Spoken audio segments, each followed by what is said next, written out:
Explain करेंगे अगर सामने आपके एक पेशेंट बैठा है, आप ये बोल देंगे जी आपका तो वात 3 है, पित्त 2 है, कफ 1 है, उसके लिए तो ये ओएसटी है, ओवर हेड ट्रांसमिशन हो गया उसके लिए, उसको कुछ इससे समझ में नहीं आया, फर्क भी नहीं पड़ता, ना समझे, आपने ट्रीटमेंट करना है, उसको समझाना थोड़ी है।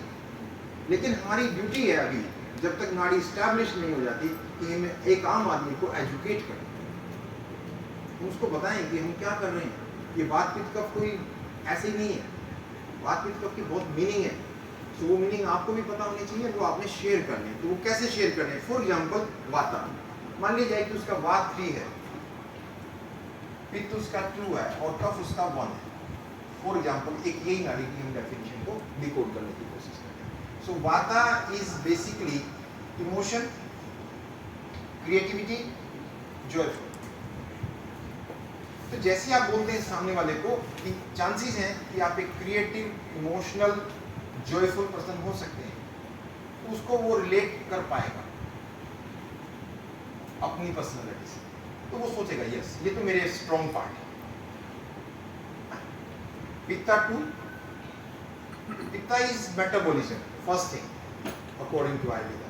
पित्ता is action, pitta is intelligence, pitta is courage, pitta is leadership, sometimes anger also. So दो में इतना स्ट्रॉन्ग नहीं होता है। अगर पित्ता किसी का 3 है तो चांसेस आर देयर कि वो थोड़ा सा एंगर पार्ट उसमें ज़्यादा होगा, ठीक है। तो जब आप ये चीज़ें उसके साथ शेयर करेंगे तो उसको उसमें से मेटाबॉलिज्म, करेज, लीडरशिप वगैरह वगैरह, इन सब चीज़ों में से कुछ चीज़ें वो रिलेट कर पाएंगे, तो फिर उसको लगेगा ओ यस मेरे बारे में इनको काफ़ी कुछ पता चल रहा है। देन कफा 1, फैंटास्टिक पार्ट ऑफ दोषा इन प्रकृति। विकृति में ये सारे बहुत बुरे हैं बेचारे, जितने प्रकृति में ये अच्छे हैं, विकृति में उतने ही ये बुरे माने जाएंगे। सो कफा अगर किसी की पर्सनालिटी में है, किसी के भी अगर प्रकृति का ये पार्ट है, डिपेंड करता है कितना है। तो कफा 1 को अगर हम देखें तो kapha is stable, kapha is grounded, kapha is target oriented, kapha is strong immunity. 90% chances हैं जिसका कफ प्रकृति में है उसको अपनी लाइफ में बहुत जल्दी सर्दी, खांसी, जुकाम भी नहीं होता है।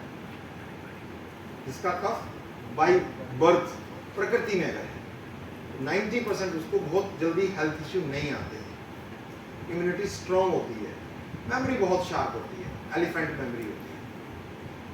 तो जब आप इस तरह की चीज़ किसी के सामने शेयर करते हैं कि आप क्रिएटिव हो सकते हैं, आप एक्टिव एक्शन हो सकते हैं, मतलब लीडरशिप क्वालिटी हो सकती है, और आप एक stable, cool, grounded kind of person है, तो बड़ी एक बैलेंस सी प्रकृति है। और जैसे ही आप उसके साथ ये शेयर करते हैं, उसको लगता है अरे वाह ये तो मेरे बारे में बहुत कुछ जानते हैं। तो ये बहुत इंपॉर्टेंट चीज़ है, इसके बहुत सारे अलग इम्पैक्ट हैं।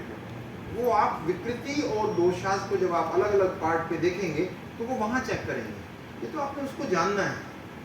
जैसे आप एक एस्ट्रोलॉजर हैं, आप उसके बारे में जानते हैं उसके ग्रहों से, फिर उसके ग्रहों से ही आप जानते हैं कि अब वो कहाँ कहाँ उसके ग्रह अब प्लेस्ड हैं, क्या क्या उसको प्रॉब्लम्स हैं।